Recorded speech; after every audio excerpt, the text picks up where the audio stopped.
privilégiés de Dieu, bonjour à chacun et à tous. Moi, c'est le Dr Koudio Tokwanou, je suis médecin, coach en développement personnel et professionnel. Si c'est pour la première fois que vous visitez notre espace, n'hésitez pas à vous abonner pour profiter de nos prochaines communications, de nos prochaines vidéos, de nos prochaines connaissances.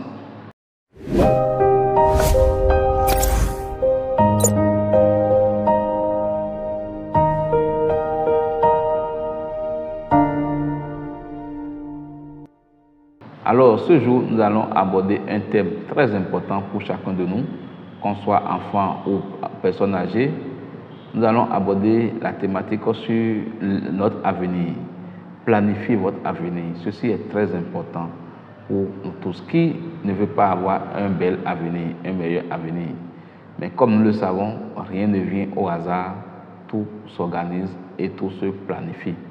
Alors donc, en 5 étapes, nous allons voir comment préparer son avenir, comment planifier son avenir. La première étape consiste à s'organiser dès à présent.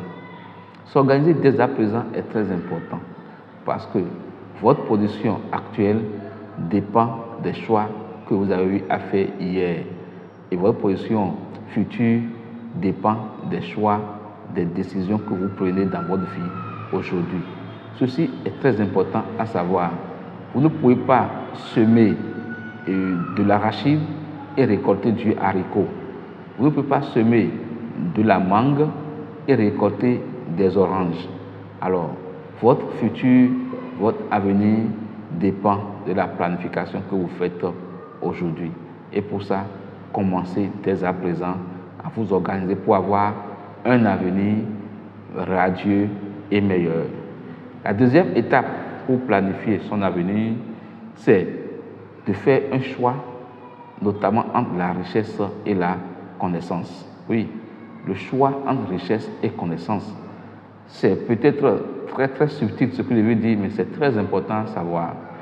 Devant la richesse et la connaissance, l'insensé prendrait la richesse, tandis que le sage prendrait la connaissance. En effet, sans la connaissance, l'insensé va dilapider ses ressources, l'insensé va dilapider ses avoirs. Mais par contre, avec la connaissance, le riche, il sait sauvegarder ses avoirs, il sait utiliser ses avoirs, il sait investir ses avoirs dans beaucoup de choses. Donc, le sage prend la connaissance au moment où l'insensé choisit la richesse et la dilapide. Mais si vous dilapidez vos richesses aujourd'hui, avec quoi votre avenir serait garanti? Avec quoi votre avenir sera rassurant?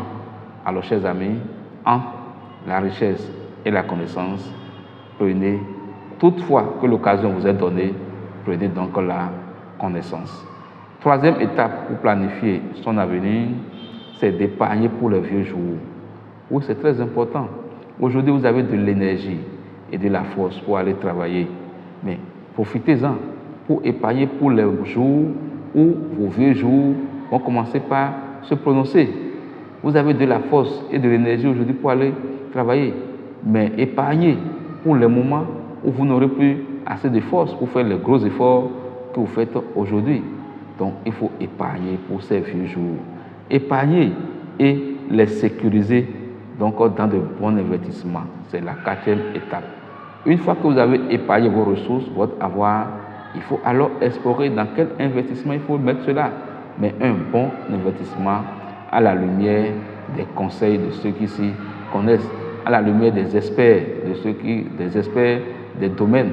Je l'avais déjà dit dans une vidéo précédente où je disais que le riche, il engage des consultants, il engage des experts pour étudier les opportunités pour lui et lui faire des propositions d'investissement. C'est la même chose que nous devons faire. Nous devons investir dans de bons investissements pour préparer notre avenir, pour planifier notre avenir.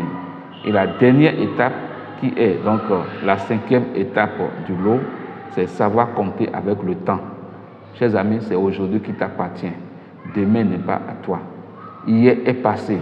Le présent, c'est aujourd'hui. C'est pour ça qu'on appelle le présent, c'est un don. Donc c'est de maintenant que tu disposes pour faire tout ce que tu dois faire. Il ne faut jamais reporter à demain ce que tu peux faire aujourd'hui. C'est capital. Oui, demain je vais le faire. Demain quand ce sera mieux. Demain quand ce sera propice. Il n'y a jamais un moment propice si ce n'est pas aujourd'hui. Il n'y a jamais un meilleur moment pour commencer quelque chose si ce n'est pas maintenant où tu m'écoutes, où tu me reçois. Alors si tu as une idée, tu as un projet, tu as une intention, mon cher ami, commence dès maintenant. Il faut compter avec maintenant, il faut compter avec le temps de maintenant. Alors, je suis donc à la fin de la communication sur la planification de votre avenir. Si vous avez aimé cette communication, partagez-la avec vos proches. Dites-leur de s'abonner à notre espace coaching des personnes aux limites, tout en sachant qu'il faut avoir l'audace d'oser, car Dieu est dans l'action, Dieu bénit l'action, Dieu est dans agir. Je vous remercie. À la semaine prochaine.